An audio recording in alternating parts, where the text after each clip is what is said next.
Donc aujourd'hui, nous allons voir donc, la fiche de cours du chapitre 4. Donc, que s'est-il passé donc, au 19e siècle portant donc, sur les transformations chimiques. Donc première chose, donc, nous avons étudié donc, la base qui était donc, une combustion. Donc la combustion donc, nécessite trois éléments, donc un combustible, un comburant et un apport d'énergie. Donc lors de la combustion du carbone, donc que l'on trouve majoritairement donc, par exemple, dans le charbon, donc le carbone est ce qu'on appelle le combustible. Dans ce cas-là, c'est un exemple. Le dioxygène est donc le comburant. Il permet d'entretenir donc la combustion et sont consommés, donc là le carbone et le dioxygène sont consommés et du dioxyde de carbone, qui est ce qu'on verra tout à l'heure le produit, apparaît.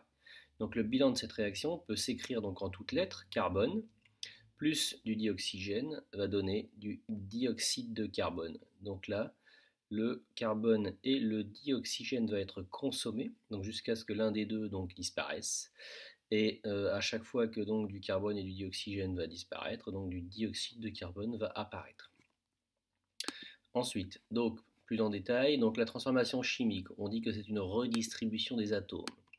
Au cours d'une transformation chimique, les atomes qui constituent les réactifs se redistribuent pour former les produits. Donc c'est-à-dire que dans une transformation chimique, ici, les espèces qui réagissent entre elles, c'est ce qu'on appelle des réactifs. Les espèces donc chimiques qui se forment, ce sont donc dans ce cas-là les produits. Les molécules disparaissent, mais tous les atomes se conservent. Donc, pour représenter donc, une transformation chimique, on utilise donc une écriture symbolique qu'on appelle l'équation de réaction. Alors, pour les molécules donc, disparaissent, mais tous les atomes se conservent, vous avez peut-être entendu une phrase assez connue qui est « rien ne se perd, rien ne se crée, tout se transforme ». Et donc ça, c'en est une belle illustration, puisque ici, donc, les molécules disparaissent, puisque par exemple ici, dans la réaction entre le méthane, la combustion du méthane avec le dioxygène, donc ça va former du dioxyde de carbone et de l'eau.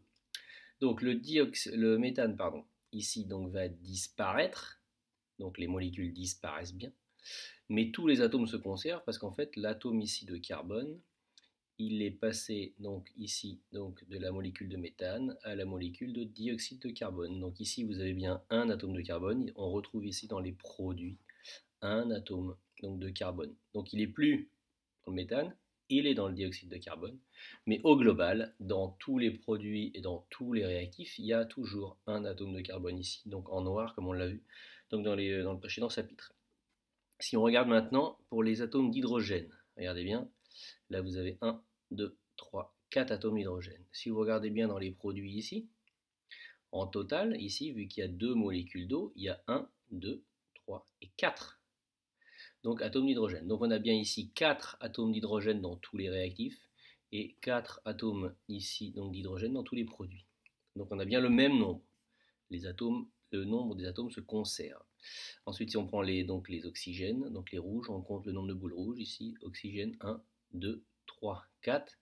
Et ici, dans les produits, 1, 2, 3 et 4. Donc, ici, on a bien 4 atomes d'oxygène dans les produits et 4 atomes d'oxygène donc dans les réactifs. Donc ça, en fait, c'est une méthode, les prémices d'une méthode. Là, on a fait donc une activité où vous avez équilibré, si vous voulez, donc une transformation chimique modélisée donc par une équation de réaction, et vous l'avez équilibrée donc à l'aide des modèles moléculaires, c'est-à-dire que vous avez fait apparaître le nombre de molécules nécessaires donc sur votre table, de manière à ce qu'il y ait autant de boules blanches d'un côté que de l'autre, autant de boules rouges d'un côté que de l'autre, autant de boules noires d'un côté que de l'autre. Et donc c'est pour ça que dans la combustion du méthane avec le dioxygène, vous avez été obligé de mettre 2 molécules de dioxygène pour qu'il y ait en tout la conservation des atomes d'oxygène. Et ici, vous avez dû faire apparaître 2 molécules d'eau. Alors ensuite, pour ce qui est de l'équation de la réaction, donc une fois que vous aviez équilibré donc, avec les modèles moléculaires, donc vous écrivez ici la formule chimique, comme on a vu dans le chapitre précédent. Ici, donc c'est bien CH4, un atome de carbone, 4 atomes d'hydrogène, plus 2, puisqu'il y a 2 molécules. Et donc chacune des molécules, c'est du dioxygène, O2. Ensuite ici, donc CO2, C, avec 2 O. Donc CO2, plus 2 molécules d'eau, il y a bien 2 molécules. Et dans chacune des molécules d'eau, il y a bien 2 blancs. Ici, H2. Et O ici pour un atome d'oxygène. Une autre combustion. vous avez donc ici la combustion du dihydrogène. Donc ici vous avez le dihydrogène, donc avec deux boules blanches, H2, qui va donc réagir donc avec le dioxygène, deux boules rouges, pour former donc de l'eau.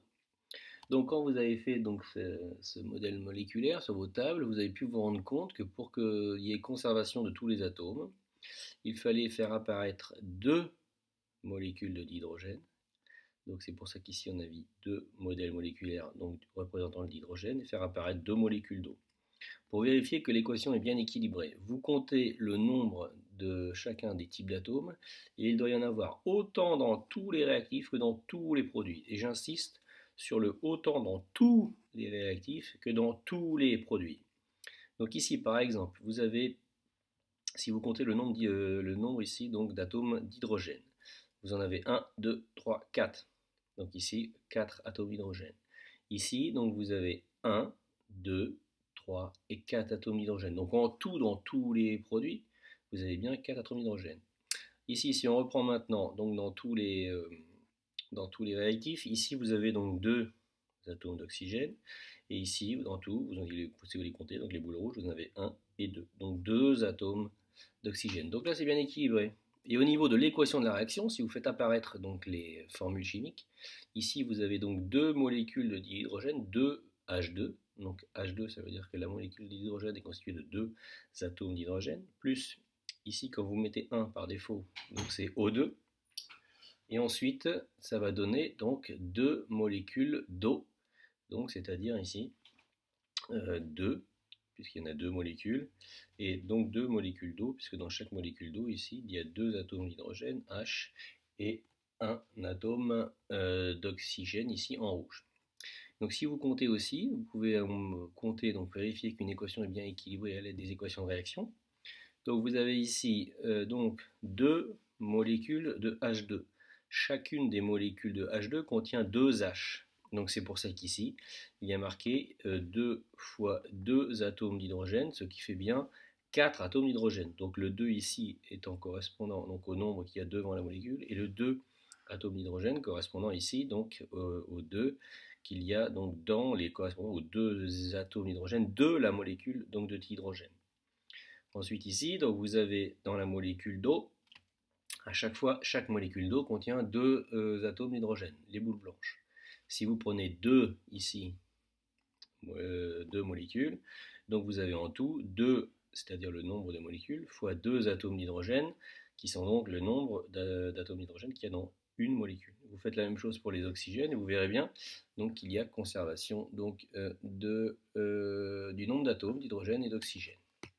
Ensuite, si on continue, donc on voit ici 2 autres illustrations pour illustrer donc les transformations chimiques. Donc on voit ici que vous avez donc une transformation ici donc avec le carbone, avec des molécules de dioxygène ici. Donc ça c'est la transformation qu'on a fait, la combustion du carbone. Donc cette transformation chimique donc fait apparaître donc du CO2. Test qu'on a molécule donc on a mis en évidence donc avec le test à l'eau de chaud. Et ensuite, on a fait donc l'expérience, on a modélisé donc cette expérience, rappelez-vous, donc avec les modèles moléculaires, et ensuite on a écrit l'équation de la réaction. Donc les atomes se sont redistribués, c'est ce qu'il faut retenir. Donc au début, par exemple, ils étaient présents dans le carbone, donc le charbon. Ils ont réagi avec les atomes d'oxygène du dioxygène pour former donc un gaz qui était le dioxyde de carbone. Alors ensuite, donc la méthode pour écrire une équation de réaction. Donc ça c'est repris de votre manuel à la page 80. Donc première étape, écrire le bilan en nommant les réactifs et les produits. Donc ici par exemple méthane plus dioxygène va donner le dioxyde de carbone et de la vapeur d'eau. Donc là vous mettez en évidence les réactifs, les espèces qui vont réagir entre elles pour former de nouvelles espèces. Donc les nouvelles espèces c'est ce qu'on appelle ici les produits. Donc première étape, vous écrivez une équation en nommant les espèces. Deuxième étape, modéliser donc la transformation à l'aide des atomes et des molécules. Il faut que l'on ait bien conservation des atomes, c'est-à-dire le même nombre d'atomes entre les réactifs et les produits. Donc là, vous prenez vos modèles moléculaires, vous prenez un méthane, vous faites une molécule de dioxygène, vous faites une molécule de dioxyde de carbone, vous faites une molécule donc d'eau, et vous essayez de voir s'il y a conservation. S'il y a conservation, donc c'est que l'équation est bien écrite. S'il n'y a pas conservation donc, de chacun des atomes mis en jeu, donc par exemple ici du carbone, de l'hydrogène et de l'oxygène, ça veut dire qu'il faut ajouter potentiellement une molécule. Donc ici, pour le dioxygène, vous voyez bien qu'on a fait apparaître 2 molécules de dioxygène, et ici on a formé 2 molécules d'eau.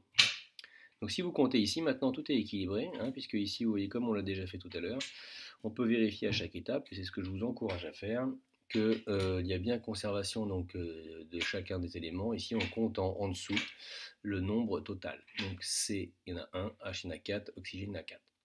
Ensuite, on écrit l'équation de la réaction, donc à l'aide des symboles et des formules chimiques, et ne pas oublier de les ajuster. Donc ne pas oublier de les ajuster, c'est bien faire attention à ne pas oublier de mettre le 2. Donc ici, on écrit la formule CH4 plus 2O2 donne CO2 plus 2H2O. Donc ça, c'est l'équation de la réaction avec les formules chimiques de chacune des molécules, CH4, O2, CO2 et H2O. Et donc, quand on dit qu'il faut l'ajuster si nécessaire en jouant sur les coefficients, donc les coefficients, ce sont ici le 2 que l'on a fait apparaître en faisant ici dans la nécessité de mettre 2 modèles moléculaires, et ici le 2 pour faire dire qu'il se forme donc 2 molécules d'eau. Donc cette équation-là, on peut la lire, hein, on peut la comprendre comme une molécule de méthane réagit avec 2 molécules de dioxygène pour former une molécule de dioxyde de carbone et 2 molécules d'eau. Ensuite, donc dernier paragraphe, la conservation de la masse. Donc au cours d'un mélange ou d'une transformation physique, il y a conservation de la masse. De même, au cours d'une transformation chimique, la masse des réactifs est la même que celle des produits. On dit qu'il y a alors conservation de la masse. Donc quelques images pour comprendre ça. Donc quand on fait un mélange, on mélange donc un solvant et un soluté. Donc par exemple, le solvant de l'eau, le soluté du sel. Et dans ce cas-là, on obtient une solution d'eau salée. Mais la masse de cette solution, comme vous voyez sur la balance ici, la balance est à l'équilibre, donc la masse de cette solution est la même que la masse du solvant et la masse du soluté, pris avant mélange. Dans une transformation physique, vous avez donc un état physique 1 pour de la matière. Ici, vous avez un état physique 2 pour de la matière. Donc par exemple, si vous prenez donc un glaçon qui fond, vous mettez un morceau de glaçon, vous le laissez fondre, la masse de l'eau donc dans le glaçon est la même que la masse de l'eau liquide qui va apparaître. Ensuite, une transformation chimique comme celle qu'on a vue, la combustion du carbone, ou alors la combustion du méthane, ou tout ce que vous voulez comme transformation chimique, vous aurez différents réactifs, ils veulent se former différents produits, mais au niveau de la masse de la totalité des réactifs est égale à la masse de la totalité des produits. Une autre façon de représenter cela, donc serait les images qui sont en dessous. Ici, vous avez conservation de la masse lors d'une combustion. Si vous prenez donc le méthane ici, avec les 2 molécules de dioxygène, vous obtiendrez une masse, puisque la balance est à l'équilibre, qui est la même qu'une molécule de dioxyde de carbone et de 2 molécules d'eau. Donc ça, c'est l'illustration de cette formule ici. Vous avez là. Donc si je vous montre en même temps l'équation de la réaction, CH4 plus 2O2 donne CO2 plus 2H2O. Ici, donc, les réactifs, la masse des réactifs est égale à la masse des produits. Enfin, dernier exemple, donc ça c'est juste pour vous montrer des petites images très simples sur la modélisation d'une transformation physique sur la fusion de l'eau. Donc vous avez des glaçons, ici les molécules d'eau représentées par des rectangles, donc sont les touches les uns à côté des autres, il y a un ordre. Ici donc vous obtenez donc un liquide, donc où les molécules peuvent bouger les unes par rapport aux autres, donc, mais la masse était toujours la même, 5 grammes, 5 grammes. Et pour une dissolution, si vous prenez du sucre et de l'eau et que vous mettez le sucre dans l'eau, vous obtiendrez une solution d'eau sucrée, ou dans lequel donc le soluté sera réparti au sein du solvant. Et donc si vous avez 45 grammes pour le bécher, l'eau, le solvant et le soluté, vous aurez exactement la même masse après dissolution. Donc voilà, donc j'espère que cette vidéo vous aura été utile.